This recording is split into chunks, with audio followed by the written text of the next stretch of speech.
Very good morning, dear students. Again, I'm here with the role of MSME in economic development. എത്രത്തോളം economic ഡെവലപ്മെൻറ്റിൽ MSMEയുടെ role ഉണ്ടെന്നുള്ളതാണ്. എപ്പോഴും പറയാവുന്ന പോലെ തന്നെ അല്ലെങ്കിൽ എപ്പോഴും പറയുന്നത് പോലെ തന്നെ നമ്മുടെ കൺട്രിയുടെ എക്കണോമിക് ഡെവലപ്മെൻറ്റ് ഉണ്ടാകണമെന്നുണ്ടെങ്കിൽ അവിടെ വേണ്ടത് എന്താണ്? എൻ്റർപ്രൈസസ് ആണ്, ഓർഗനൈസേഷൻസ് ആണ്, ഇൻഡസ്ട്രീസ് ആണ്. ബിക്കോസ് ഒരു സ്മോൾ ഇൻഡസ്ട്രിക്കെങ്കിലും അല്ലെങ്കിൽ ഒരു മൈക്രോ ഇൻഡസ്ട്രിക്കെങ്കിലും 3-4 പേർക്കെങ്കിലും ജോലി സാധ്യതകൾ കൊടുക്കാനുള്ളതാണ്. So that employment opportunities are always increased എന്നുള്ളതാണ്. And then most of the MSMEs are labor intensive. അപ്പോൾ എന്താണ് ഉണ്ടാവുന്നത്? ലേബർ ഇൻറ്റൻസീവ് ആകുമ്പോൾ തന്നെ ഏറ്റവും കൂടുതൽ ഹ്യൂമൻ റിസോഴ്സസ് യൂട്ടിലൈസ് ചെയ്യുന്നുണ്ട് അവിടെ. So we are not adopting the capital intensive method, or we are not depending upon the modern technologies. അത് നമുക്ക് അറിയാത്തതുകൊണ്ടല്ല. ഗാന്ധിജി പ്രത്യേകം പറഞ്ഞിട്ടുള്ള ഒരു കാര്യമാണ്. ആളുടെ ദാറ്റ് ഈസ് വില്ലേജ് ഇൻഡസ്ട്രീസിനെ ഏറ്റവും കൂടുതൽ സപ്പോർട്ട് ചെയ്ത വ്യക്തിയാണ്. എന്തുകൊണ്ടാണ് വില്ലേജ് ഇൻഡസ്ട്രീസിനെ ഏറ്റവും കൂടുതൽ സപ്പോർട്ട് ചെയ്യാനായിട്ട് കാരണം? So they are the back bones എന്നുള്ളതാണ് പറയുന്നത്. എക്കണോമിയുടെ ബാക്ക് ബോണാണ് അവരൊക്കെ. So you come up with a new idea, you come up with a new enterprise എന്നുള്ള കാര്യങ്ങളാണ് പറയുന്നത്. അപ്പോൾ അങ്ങനെ നോക്കുകയാണെന്നുണ്ടെങ്കിൽ ഗാന്ധിജി പറയുന്നൊരു കാര്യമുണ്ട്. The father of the nation Mahatma Gandhi, he equated khadi to the sun of the village solar system and other industries as planets. വില്ലേജിൻ്റെ solar system എന്ന് പറയുന്നത് ഖാദിയാണ്. ബാക്കി അതിന് ചുറ്റുമുള്ള ഇൻഡസ്ട്രീസ് എന്ന് പറയുന്നത് പ്ലാനറ്റ്സ് ആണ്. അങ്ങനെയാണ് ആൾ അതിനെ ഉപമിക്കുന്നത്. Okay, he said that true swadeshi consist in encouraging and reviving that is home industries. ഒരു സ്വദേശി എന്ന് പറയുമ്പോൾ വിദേശി ആവാനാണ് നമുക്ക് എല്ലാവർക്കും താല്പര്യം, അല്ലേ? വിദേശത്തേക്ക് പോകണം. എൻ്റെ വീട്ടിലുണ്ട് ആൾക്കാർ പറയുന്ന പോലെ എങ്ങനെയെങ്കിലും ഇന്ത്യക്ക് പുറത്ത് കടക്കണം എന്ന് പറയുന്ന ആൾക്കാരുണ്ട്. അവരൊന്ന് പോയി കണ്ടിട്ട് വരട്ടെ, അപ്പോൾ അവർക്കറിയും അതിൻ്റെ ബുദ്ധിമുട്ടുകൾ എന്താണെന്നുള്ളത് അറിയും. നമ്മുടെ ഹോം ലാൻഡ് തന്നെയാണ്, നമ്മുടെ ഹോം കൺട്രി തന്നെയാണ് ഏറ്റവും നല്ലത് എന്നുള്ളത് അവർക്ക് മനസ്സിലാവും. പക്ഷെ പോയിട്ട് വന്നാലേ മനസ്സിലാവുള്ളൂ. അവിടെ ചെന്ന് ബുദ്ധിമുട്ടുകളും അല്ലെങ്കിൽ അതിൻ്റേതായ നമ്മുടെ നാട്ടിലുള്ള പോലത്തെ എല്ലാ തരത്തിലുള്ള ക്ലൈമറ്റ് കണ്ടീഷൻസ് ഇതൊന്നും പല സ്ഥലങ്ങളിലും ഇല്ല. പല സ്ഥലങ്ങളൊക്കെ നോക്കി കഴിഞ്ഞാൽ എക്സ്ട്രീം ക്ലൈമറ്റ്സ് ആണ്.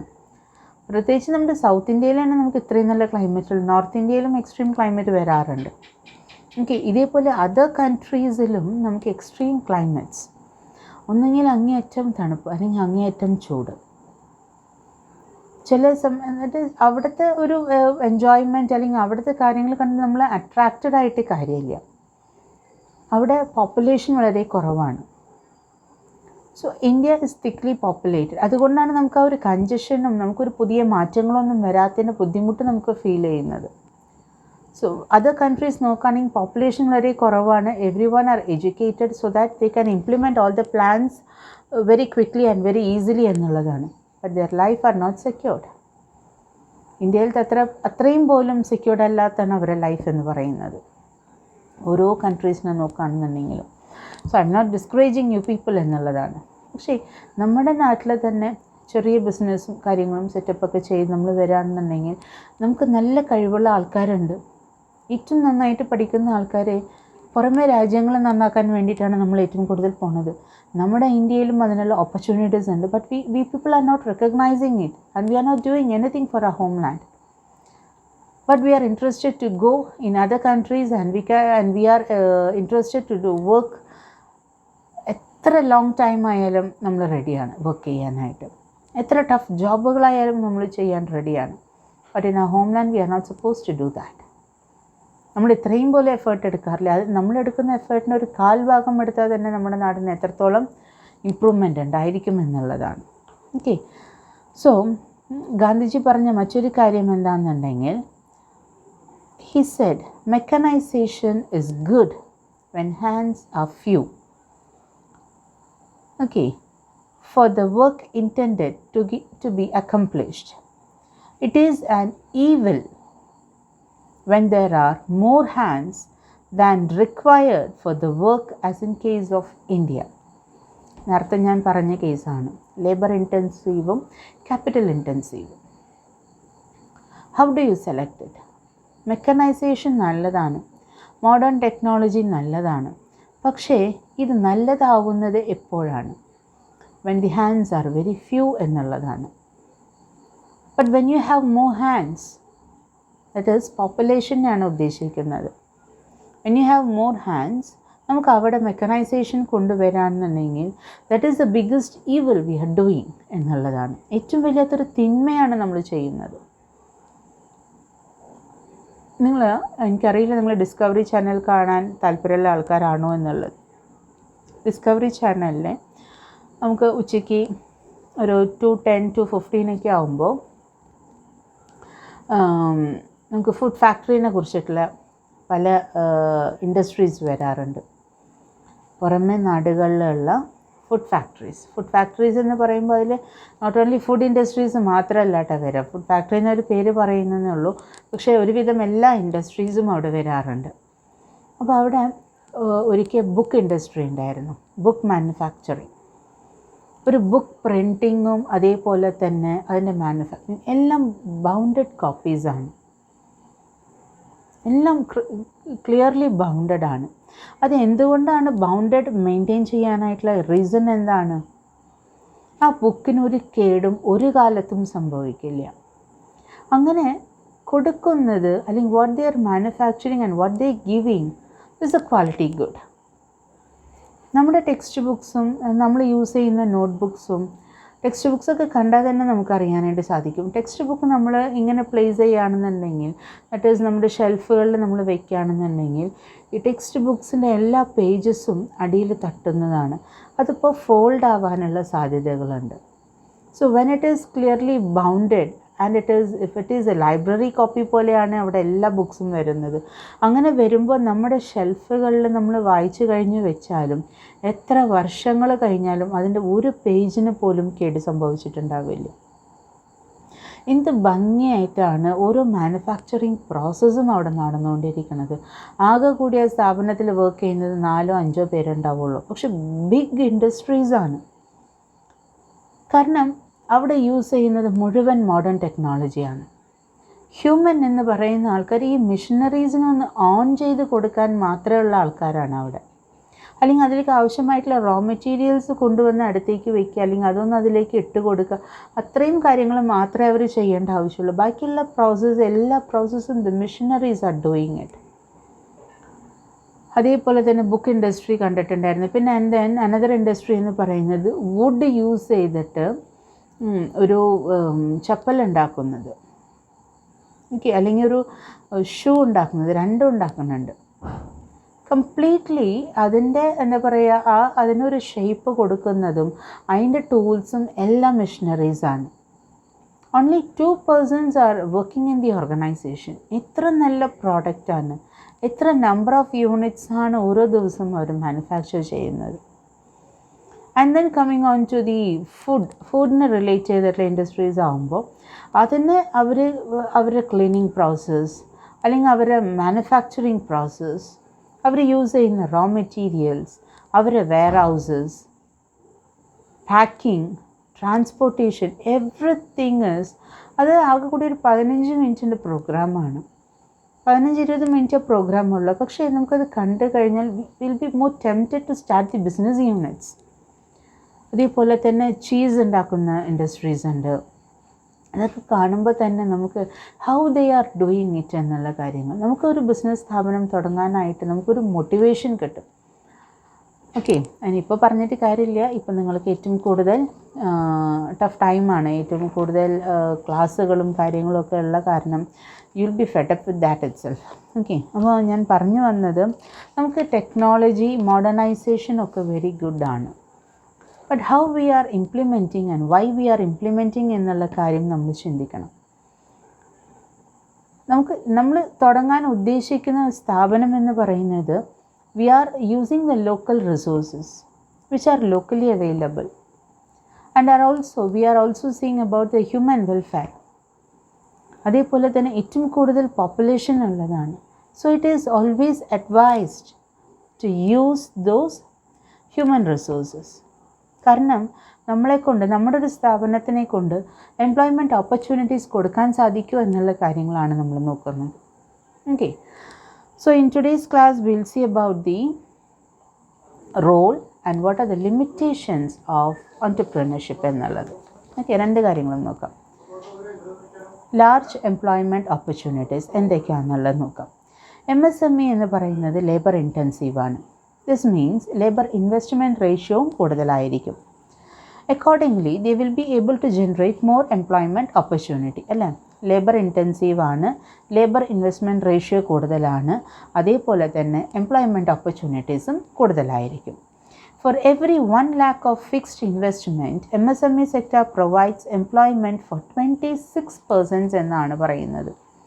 1 lakh നമ്മൾ പ്ലാന്റ് ആൻഡ് മെഷീനറിയിൽ ഇൻവെസ്റ്റ് ചെയ്യുന്നുണ്ടെങ്കിൽ we are able to give 26 people job opportunities provide ചെയ്യാനായിട്ട് സാധിക്കുന്നുണ്ട് എന്നാണ് പറയുന്നത്. As against 4 persons in the large scale sector. In the same time, in the large scale sector, they are giving only job opportunities for only 4 persons. വലിയ ഇൻഡസ്ട്രീസിൽ 4 പേർക്ക് കൊടുക്കുന്നത് ജോലി opportunity നമ്മൾ കൊടുക്കുന്നുണ്ടെങ്കിൽ, small scale ഇൻഡസ്ട്രിയിൽ നമ്മൾ 1 lakh ഇൻവെസ്റ്റ് ചെയ്യുന്നുണ്ടെങ്കിൽ 26 പീപ്പിളിനെയാണ് നമുക്ക് എംപ്ലോയ്മെൻറ്റ് ഓപ്പർച്യൂണിറ്റീസ് നമ്മൾ പ്രൊവൈഡ് ചെയ്യുന്നത്. Okay, and then economical use of capital. MSMEയിൽ വരുന്നത് റിലേറ്റീവ്ലി സ്മോൾ എമൗണ്ട് ഓഫ് ക്യാപിറ്റലാണ് നമ്മൾ അതിൽ യൂസ് ചെയ്യുന്നത്. And then hence it is suitable to a country like India where capital is deficient. നമുക്കിവിടെ ഏറ്റവും കുറവുള്ളത് ക്യാപിറ്റലാണ്. നമ്മുടെ ഇന്ത്യ പോലത്തെ കൺട്രിക്ക് അവിടെ ഏറ്റവും നന്നായിട്ട് നമുക്ക് പ്രൊവൈഡ് ചെയ്യാൻ പറ്റുന്നത് relatively small amount of capital കൊണ്ട് തുടങ്ങാൻ പോകുന്ന ബിസിനസ്സിനെ കുറിച്ചിട്ടാണ്. And then balanced regional development ആണ്. നേരത്തെ പറഞ്ഞ പോലെ പല ക്ലാസ്സുകളിലും നമ്മളിതിന് മുമ്പത്തെ പല ക്ലാസ്സുകളിലും നമ്മൾ പറഞ്ഞിട്ടുള്ള സെയിം പോയിൻറ്റ്സ് തന്നെയാണ്. അഡ്വാൻറ്റേജസ് ഒക്കെയാണ് നമുക്ക് ഇതിൻ്റെയും റോളുകളായിട്ട് നമുക്ക് വരുന്നത്. നമ്മൾ റൂറൽ ഏരിയാസ് നമ്മൾ സെലക്ട് ചെയ്യുന്നുണ്ട്, ബാക്ക്വേർഡ് ഏരിയാസ് നമ്മൾ സെലക്ട് ചെയ്യുന്നുണ്ട്. അതുകൊണ്ട് തന്നെ ഒരു ബാലൻസ്ഡ് ഡെവലപ്മെൻ്റ് ആണ് ആ പർട്ടിക്കുലർ സ്റ്റേറ്റിൽ അവിടെ സംഭവിക്കുന്നത്. അങ്ങനെ ദ ഹോൾ എക്കണോമി, അതല്ലാന്നുണ്ടെങ്കിൽ ദ ഹോൾ ഓവർ ഇന്ത്യ നമ്മൾ നോക്കുകയാണെന്നുണ്ടെങ്കിൽ നമുക്ക് അവിടെ വരുന്ന എല്ലാ സ്റ്റേറ്റുകളിലും വരുന്ന ഡെവലപ്മെൻറ്റിനെയാണ് നമ്മൾ ഉദ്ദേശിക്കുന്നത്. And then is distribution of income and wealth. നമ്മൾ ഓൺട്രപ്രണേഴ്സ് കുറവായിരിക്കുമ്പോൾ ഇൻകം എന്ന് പറയുന്നത്, income and wealth are in the few hands എന്നുള്ളതാണ്. So when more people are coming as entrepreneurs എന്ന് പറയുമ്പോൾ the income and wealth is distributed equally എന്നുള്ളതാണ്. Okay, and then higher standard of living, that is national income, higher purchasing power of people in rural and semi-urban areas. They help to improve the standard of living. They are all looking over endana what is happening around us, how people are living. So ee products ഒക്കെ ഇതിനുള്ളതാണോ?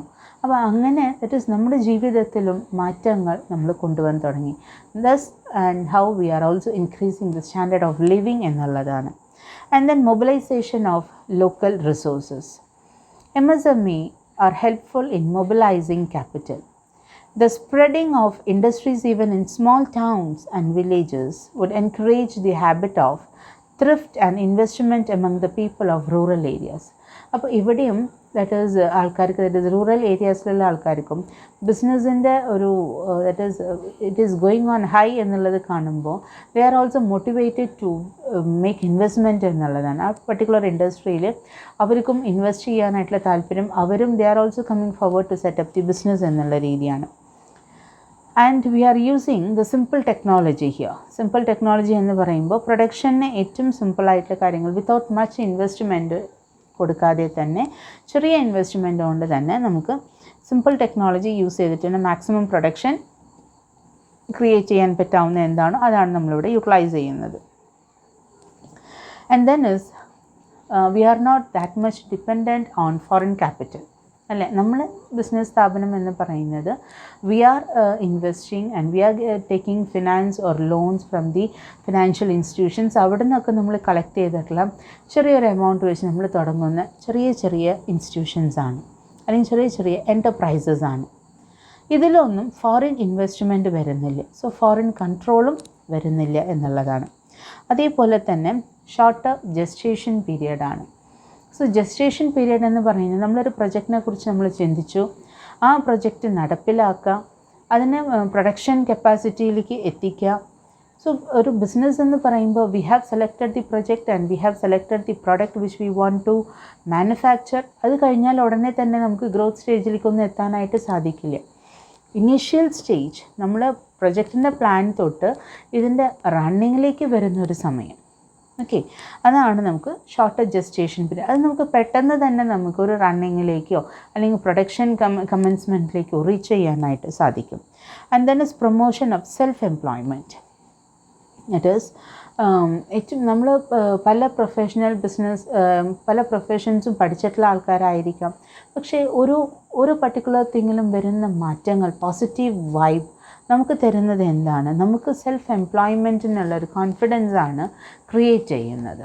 Okay, and then is promotion of exports. If ആ products are that much maintaining standards, export standards ഉള്ള ഒരു product ആണെന്നുണ്ടെങ്കിൽ we can think about the exporting also, so that we can take part in the international fairs and we can display our products. If it is not possible, we can create our websites and we can display our products in such a manner so that we can get orders also from the other countries എന്നുള്ളതാണ്. Protection of environment. ഏത് business സ്ഥാപനം തുടങ്ങുമ്പോഴും no pollution എന്നുള്ള കാര്യങ്ങളാണ് നമ്മൾ ചെയ്യേണ്ടത്. Pollution control ബോർഡിൽ നിന്ന് ഒരു NOC കിട്ടണം. അങ്ങനെ ഓരോ ഡിപ്പാർട്ട്മെൻറ്റ്സും NOC കിട്ടിയാലാണ് നമുക്ക് ബിസിനസ് സ്ഥാപനങ്ങളും തുടങ്ങാനായിട്ട് സാധിക്കുള്ളൂ. അതിൻ്റെ വേസ്റ്റേജസും കാര്യങ്ങളൊക്കെ പ്രോപ്പർ വേ ഓഫ് ഡിസ്പോസൽ ഉണ്ടോ എന്നുള്ള കാര്യങ്ങളും നമ്മൾ ചിന്തിക്കണം. നമ്മുടെ ബിസിനസ് സ്ഥാപനം കൊണ്ട് എൻവയൺമെൻറ്റിന് ഒരു തരത്തിലുള്ള ഒരു ഹാംഫുൾനെസ്സും നമ്മളായിട്ട് ക്രിയേറ്റ് ചെയ്യാനായിട്ട് പാടില്ല. And then facilitate development of large scale enterprises.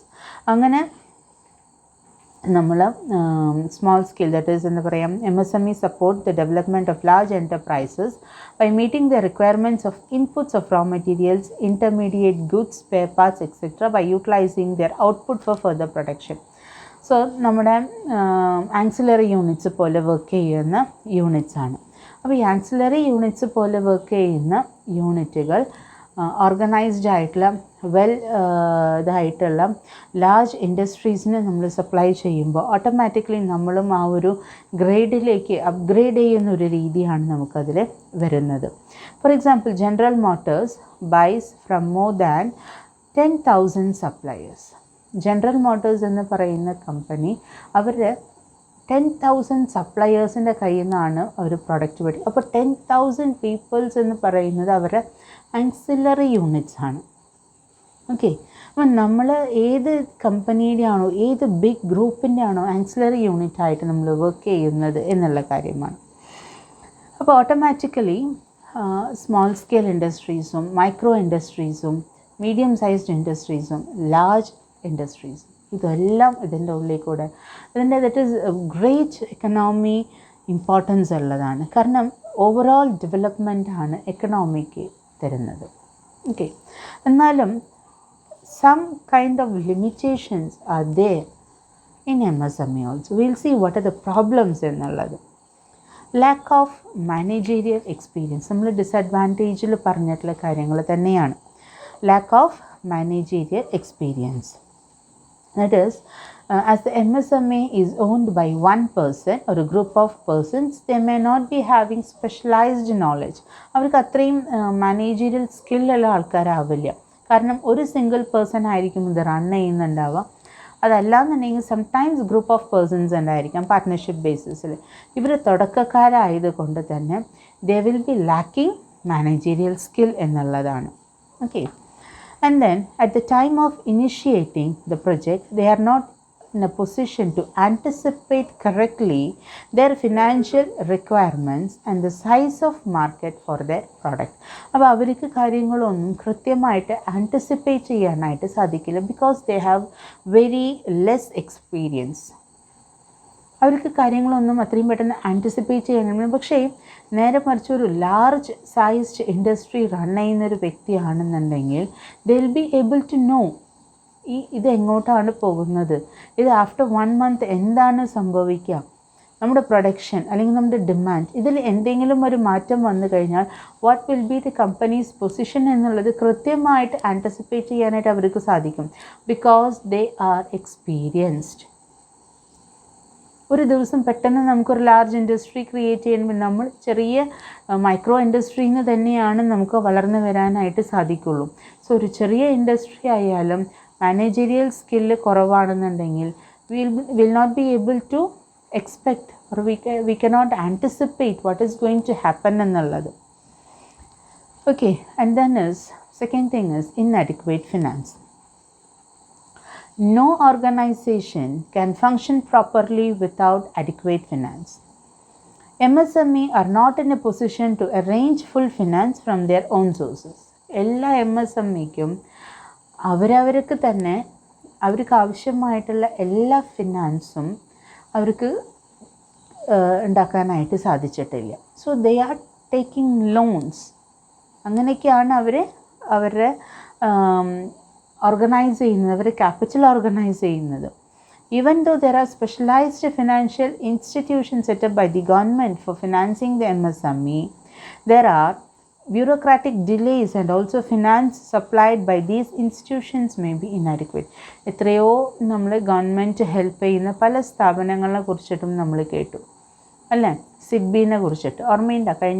കഴിഞ്ഞ ക്ലാസ്സുകളിൽ നമ്മൾ സെക്കൻഡ് ചാപ്റ്ററിൽ പഠിച്ച കാര്യങ്ങളാണ് സിഡ്ബി. ഇതൊക്കെ എന്തിനു വേണ്ടിയിട്ടുള്ളതാണ്? ലെൻഡിങ് ഇൻസ്റ്റിറ്റ്യൂഷൻസ് ആണ്. ഓൺട്രപ്രണറൽ ആക്ടിവിറ്റീസിന് അല്ലെങ്കിൽ ഓൺട്രപ്രണറൽ എൻ്റർപ്രൈസസ് സെറ്റപ്പ് ചെയ്യാനായിട്ടുള്ള ലെൻഡിങ് ഇൻസ്റ്റിറ്റ്യൂഷൻസ് ആണ്. But sometimes their amount is also, അല്ലെങ്കിൽ their financing is also not much adequate. നമുക്കത് മുഴുവനായിട്ട് അത് മതിയാവുന്നില്ല. ഓക്കെ, അപ്പോൾ അങ്ങനത്തെ പ്രശ്നങ്ങളും പ്രോബ്ലങ്ങളും വരുന്ന സമയത്ത് entrepreneurs are not able to meet all the requirements. അപ്പോൾ അവിടെ വരുമ്പോൾ അവിടെയും പ്രോബ്ലംസ് ഫേസ് ചെയ്യുന്നുണ്ട്. And then is lack of proper machinery and equipment. So നമ്മൾ ഉദ്ദേശിക്കുന്ന അത്ര പ്രൊഡക്ഷൻ കപ്പാസിറ്റി ഇൻക്രീസ് ചെയ്യണം എന്നുണ്ടെങ്കിൽ, അതല്ലാന്നുണ്ടെങ്കിൽ ആ ഒരു പ്രൊഡക്ഷൻ ലെവൽ വരണമെന്നുണ്ടെങ്കിൽ നമുക്ക് അതിനെ പറ്റിയ പ്ലാന്റ് ആൻഡ് മെഷീനറി വേണം. If it is not provided like that, അങ്ങനെ അവൈലബിലിറ്റി ഇല്ല എന്നുണ്ടെങ്കിൽ അതിൽ ഫേസ് ചെയ്യുന്ന ഇഷ്യൂസ്. കാരണം ലേബർ ഇൻറ്റൻസീവ് ആവുമ്പോൾ അതിന് പല റീസൺസ് ഉണ്ടായിരിക്കാം. ക്യാപിറ്റൽ ഇൻറ്റൻസീവ് ആവുമ്പോൾ no excuses at all, it may continuously work on എന്നുള്ളതാണ്. പക്ഷേ we may not be able to acquire those plant and machinery എന്നുള്ളതാണ് വാസ്തവം. And then is lack of technical know-how, and people are not skilled persons, so they are not able to work with the equipped with the modern technology. അപ്പോൾ അങ്ങനെ വരുമ്പോഴും നമുക്ക് എന്ത് ചെയ്യാനായിട്ട് സാധിക്കുന്നില്ല, traditional method തന്നെയാണ് ഫോളോ ചെയ്യാനായിട്ട് നമുക്ക് സാധിക്കുന്നത്. So we are running on traditional lines. Old designs and patterns are used. In most of the MSME there is a high degree of obsolescence. നമുക്കറിയുന്നില്ല എന്താണ് നമ്മൾ പുതിയ മെത്തേഡുകൾ യൂസ് ചെയ്യുന്നത് അല്ലെങ്കിൽ പുതിയ ടെക്നോളജി അത് അഡോപ്റ്റ് ചെയ്യാനായിട്ട് നമ്മൾ ഇൻട്രസ്റ്റും കാണിക്കുന്നില്ല. The products cannot satisfy modern taste. അപ്പോൾ അതിലൂടെ നമ്മൾ ഉണ്ടാക്കുന്ന ട്രഡീഷണൽ ലൈനിലൂടെ ഉണ്ടാക്കുന്നത് ഓൾഡ് പ്രോഡക്ട്സ് ആണ്, which are not able to satisfy the modern taste of the consumers എന്നുള്ളതാണ്. കാരണം കൺസ്യൂമേഴ്സിൻ്റെ ടേസ്റ്റ് ഓരോ ദിവസം ചെല്ലും തോറും മാറി മാറി വരികയാണ്. സോ അവരുടെ പുതിയ ടേസ്റ്റ് അനുസരിച്ച് പഴയ പ്രോഡക്ട്സ് മാച്ച് ആവാത്ത ഒരു സിറ്റുവേഷൻസ് ആണ് വരുന്നത്. And then sometimes there are irregular supply of raw materials. Raw മെറ്റീരിയൽസിൻ്റെ സപ്ലൈ കൃത്യമായിട്ടുണ്ടായാൽ മാത്രമാണ് മാനുഫാക്ചറിങ് പ്രോസസ്സും തടസ്സമില്ലാതെ സംഭവിക്കുള്ളൂ. So here if it is irregular supply എന്നുണ്ടെങ്കിൽ അതിനനുസരിച്ച് ഇറെഗുലർ ആയിരിക്കും എല്ലാ കാര്യങ്ങളും. അപ്പോൾ വിചാരിച്ച പോലെ പ്രൊഡക്ഷൻ നടക്കില്ല. അതേപോലെ തന്നെ ലേബേഴ്സിന് നമുക്ക് കൃത്യമായിട്ട് അവർക്ക് അവരുടേതായ പേയ്മെൻറ്റ് കൊടുക്കാനായിട്ട് സാധിക്കില്ല. കാരണം പ്രൊഡക്ഷൻ നടന്നില്ല എന്നുണ്ടെങ്കിൽ സെയിൽസ് ഡിക്ലൈൻ ആവും. സെയിൽസ് ഡിക്ലൈൻ ആയി കഴിഞ്ഞാൽ റവന്യൂ കുറയും. അപ്പോൾ അങ്ങനെ വരുമ്പോൾ ഓട്ടോമാറ്റിക്കലി ഇവിടെയുള്ളവരെയും അത് എഫക്റ്റ് ചെയ്യും. Okay, and then is problem of marketing. So we don't know how to market, we know only manufacturing. അങ്ങനെയാണെന്നുണ്ടെങ്കിൽ മാർക്കറ്റിങ്ങിൽ വരുന്ന issues. One of the main problems faced by the MSME in the field of marketing, the problem of popularizing brand name. അപ്പോൾ initially നമ്മുടെ product എല്ലാവരും അറിയണമെന്നുണ്ടെങ്കിൽ അത്രത്തോളം അതിനുള്ള promotional activities വേണം. ബ്രാൻഡ് നെയിം അത്രത്തോളം നമ്മൾ ആൾക്കാരുടെ മനസ്സിൽ നമ്മൾ അത്രത്തോളം ഡീപ്പായിട്ട് നമ്മൾ ക്രിയേറ്റ് ചെയ്യണം. അത് സാധിച്ചില്ല എന്നുണ്ടെങ്കിൽ നമ്മുടെ പ്രോഡക്റ്റിന് ലോകം അറിയില്ല എന്നുള്ളതാണ്. It cannot afford to costly advertisement. അപ്പോൾ ഇതിന് നന്നായിട്ട് അഡ്വർടൈസ്മെൻറ്റിൽ പ്രൊമോഷണൽ ആക്ടിവിറ്റീസിൽ നന്നായിട്ട് പൈസ ഇറക്കേണ്ടി വരും. പക്ഷേ ഇനിഷ്യൽ സ്റ്റേജിൽ നിൽക്കുന്ന ഓൺട്രപ്രനേഴ്സിനെ അവർക്ക് അതിന് സാധിക്കില്ല. There are delays in the payment of bills by large purchasers resulting in adequate working capital. അതേപോലെ തന്നെ പേയ്മെൻറ്റ് ഓഫ് ബിൽസും ഡിലേ ആവാറുണ്ട്. അപ്പോൾ വർക്കിംഗ് ക്യാപിറ്റലിനുള്ള എമൗണ്ട് അവർക്ക് ഇൻസഫിഷ്യൻ്റ് ആണ്. So that they are not able to work regularly basis എന്നാണ് അതിൽ വരുന്നത്. And then personal problems. That is it is difficult for them to get qualified persons to run the business. They cannot employ highly paid officials to look after the purchase or sale as they are beginners. അവർ തുടക്കക്കാരാണ്. entrepreneurs എന്ന് പറയുന്നവർ തുടക്കക്കാരാണ്. So they are not successful and sometimes they may face tough times also. So they do not they are not able to pay high salary for the persons who look after the purchase and sales. കാരണം അത്രയും experienced ആയിട്ടുള്ളൊരു പേഴ്സണിനെ നമ്മൾ hire ചെയ്യുകയാണെന്നുണ്ടെങ്കിൽ high salary has to be paid എന്നുള്ളതാണ്. So as the company is on the beginning stage it is not possible to pay such high amount to that particular person. So അവർക്ക് proper അഡ്വൈസും അവർക്ക് ലഭിക്കുന്നില്ല. And then lack of clear-cut policy of the government.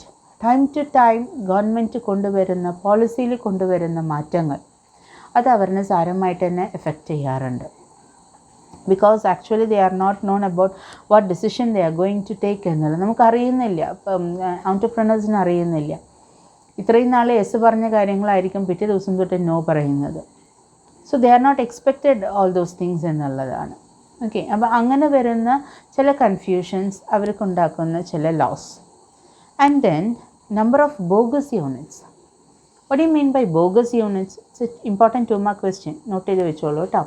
Bogus units എന്ന് പറയുന്നത് ഗവൺമെൻറ്റിൻ്റെ കയ്യിൽ നിന്ന് കിട്ടുന്ന quotas, subsidies, incentives, scarce raw materials ഇതിനൊക്കെ വേണ്ടിയിട്ട് പേരിൽ മാത്രം തങ്ങി നിൽക്കുന്ന കാര്യങ്ങളാണ്. ദാറ്റ് ഈസ് ഡോക്യുമെൻ്റായിട്ട് ഇങ്ങനൊരു സ്ഥാപനം തന്നെ ഉണ്ടാവില്ല, ഡോക്യുമെൻ്റായിട്ടുണ്ടാവില്ല. ഓക്കെ, അവർ പ്രോപ്പർ ലൈസൻസ് എടുത്തിട്ടുണ്ടാവില്ല, നത്തിങ് ഇസ് ദേ. പക്ഷേ കമ്പനിക്കൊരു പേരുണ്ടായിരിക്കും. ആ പേരിനനുസരിച്ചാണ് ഇത്രയും number of raw materials is supplied from the government. ഇവരെന്തിനു വേണ്ടിയിട്ടുള്ളതാണ്? ഗവൺമെൻറ്റിൻ്റെ കയ്യിൽ നിന്ന് ലഭിക്കുന്ന കൃത്യമായിട്ട് ലഭിക്കുന്ന കോട്ടകൾക്ക് വേണ്ടിയിട്ടും അതേപോലെ തന്നെ സ്കേഴ്സ് റോ മെറ്റീരിയൽസ്, ഗവൺമെൻറ്റിൻ്റെ കയ്യിൽ നിന്ന് കിട്ടുന്ന സ്കേഴ്സ് റോ മെറ്റീരിയൽസ് ഇതൊക്കെ കളക്ട് ചെയ്തിട്ട് they are selling it in the black market. So they are not utilising for their own purpose, they are selling it in the black market എന്നുള്ളതാണ്. Okay, അങ്ങനത്തെ യൂണിറ്റ്സിനെയാണ് we call it as bogus units. The government should look into this aspect seriously, break the stronghold of such vested interested and promote only genuine entrepreneurship in the country. അപ്പോൾ government ഇത് കുറച്ചും കൂടിയും serious ആയിട്ട് നോക്കിക്കാണേണ്ട ഒരു issue ആണ്. കാരണം ഒരു തരത്തിലുള്ള ഡോക്യുമെൻസും ഉണ്ടാവില്ല, പക്ഷേ സ്ഥാപനം ഉണ്ടായിരിക്കും. ഈ സ്ഥാപനങ്ങൾക്ക് മുഴുവൻ ഗവൺമെൻറ്റിൻ്റേതായ എല്ലാ കോട്ടാസും കൃത്യമായിട്ട് ലഭിക്കുന്നുണ്ടായിരിക്കും. ഈ കോട്ടകൾ എക്സാമ്പിൾ ഫോർ നമ്മുടെ റേഷൻ കടകൾ പോലും നമുക്ക് ഇതിൻ്റെ ഗുഡ് എക്സാമ്പിളായിട്ട് പറയാനായിട്ട് സാധിക്കും. ഗവൺമെൻറ് തരുന്ന പ്രോഡക്റ്റ്സ് എത്രയോ റേഷൻ കടകൾ മറിച്ച് മറ്റ് പല കടകളിലേക്ക് കൊടുക്കുന്നുണ്ട്. എന്നിട്ട് ആ കടകളിലുള്ള മോശമായിട്ടുള്ള സാധനങ്ങളാണ് ഇവിടെ ജനങ്ങൾക്ക് കൊടുക്കുന്നത്. ഗവൺമെൻറ് തരുന്ന നല്ല കാര്യങ്ങൾ മുഴുവൻ, നല്ല പ്രോഡക്റ്റ് മുഴുവൻ മറ്റുള്ള സ്ഥാപനങ്ങളിലേക്ക് നമ്മൾ മറിച്ച് വിൽക്കുന്ന ഒരു സിറ്റുവേഷൻ. അതാണ് ബോഗസ് യൂണിറ്റ്സിൽ വരുന്നത്. Okay. And then under utilisation of capacity. നമ്മൾ എന്ത് ചെയ്യണമെന്നുണ്ടെങ്കിൽ initially if we are able to purchase a good machinery, അതല്ലാന്നുണ്ടെങ്കിൽ ഒരു മോഡേൺ ടെക്നോളജി നമ്മുടെ പ്രൊഡക്ഷൻ്റെ ഇതനുസരിച്ച് നമ്മൾ അതിനെ പറ്റിയ ഒരു മെഷീനറി പർച്ചേസ് ചെയ്തിട്ടുണ്ടെന്ന് വിചാരിക്കാം. പക്ഷേ ഇനീഷ്യലി നമുക്ക് say for example if the machinery has the capacity to produce 5,000 units per day. So തുടക്കക്കാരാകുമ്പോൾ as a beginners we may be utilizing only 1,000 units. So 4,000 units is underutilized എന്നുള്ള കാര്യം. അപ്പോൾ under utilisation of capacity ആണ് അവിടെ വരുന്നത്. അപ്പോൾ നമുക്കിതിനെക്കുറിച്ചിട്ട് കൃത്യമായിട്ടുള്ള knowledge വേണം. So initially what we are going to start, how much we are going to produce, അതിനനുസരിച്ചുള്ള ടെക്നോളജി അക്വയർ ചെയ്യാനാണ് നമ്മൾ ആദ്യം ശ്രമിക്കേണ്ടത്. അതല്ലാന്നുണ്ടെങ്കിൽ അതൊക്കെ അട്ടർ വേസ്റ്റ് ആയിട്ടാണ് മാറുന്നത്. And then other problems face ചെയ്യുന്നത്. അതർ പ്രോബ്ലംസ് എന്ന് പറയുന്നത് ഇൻഎഫിഷ്യൻറ്റ് മാനേജ്മെൻറ്റ് ആവാം, non availability of cheap power ആയിരിക്കാം, ബർഡൻ ഓഫ് ലോക്കൽ ടാക്സസ് ആയിരിക്കാം. ഇതൊക്കെ നമുക്ക് പ്രതീക്ഷിക്കാവുന്ന അതർ ഇഷ്യൂസാണ്. It is found that half of all new businesses died within 18 months after birth പറയുന്നുണ്ട്. അതായത് ജന്മമെടുക്കുന്ന എല്ലാ എൻ്റർപ്രൈസസും അതിൻ്റെ 50% ഓഫ് ദി എൻ്റർപ്രൈസസും 18 months, ഇറ്റ് ഈസ് 1.5 year ആകുമ്പോഴേക്കും ഇല്ലാതാകുന്നൊരു സിറ്റുവേഷൻ. അല്ലെങ്കിൽ 50% is surviving എന്നുള്ളതാണ്. Failure rate is somewhat more than in the case of small businesses. It is found that in USA every year 1% of small industries fail. Similar rates occur in UK, the Netherlands, Japan, Taiwan and Hong Kong. So every year തുടങ്ങുന്ന small എൻ്റർപ്രൈസസിൽ 1% ആണ് failure ആകുന്നത്. നമ്മുടെ ഇന്ത്യയിൽ നോക്കുകയാണെന്നുണ്ടെങ്കിൽ 50% is failure. അപ്പോൾ അതുകൊണ്ട് തന്നെ ആരും തന്നെ യങ്സ്റ്റേഴ്സ് ആരും തന്നെ ഒരു പുതിയ ഓൺടർപ്രണർഷിപ്പ് തുടങ്ങാനായിട്ടുള്ള ടെൻഡൻസി കുറഞ്ഞു വരുന്നൊരു സിറ്റുവേഷനാണ് നമ്മൾ കാണുന്നത്. ഓക്കെ, ഇതൊക്കെയാണ് MSME പൊതുവെ ഫേസ് ചെയ്യുന്ന പ്രോബ്ലംസ്. അതേപോലെ തന്നെ MSMEയുടെ അഡ്വാൻറ്റേജസ് ആയിട്ടും റോളായിട്ടും നമുക്ക് പറഞ്ഞിട്ടുള്ള കാര്യങ്ങൾ. ഓക്കെ, അപ്പോൾ ഇത് നന്നായിട്ട് മനസ്സിലാക്കുക. ഇതും ഒരു essay ക്വസ്റ്റ്യന് സാധ്യതയുള്ള ക്വസ്റ്റ്യനാണ് കേട്ടോ. അപ്പോൾ ഓരോന്നും പഠിക്കുമ്പോൾ എസ്സേക്കുള്ള രീതിയാണെന്നുണ്ടെങ്കിൽ അങ്ങനെ, അതേപോലെ ഷോർട്ട് എസ്സേ ആണെന്നുണ്ടെങ്കിൽ അങ്ങനെ അതിനെ റിലേറ്റ് ചെയ്ത് നമ്മൾ പഠിക്കാം. Thank you.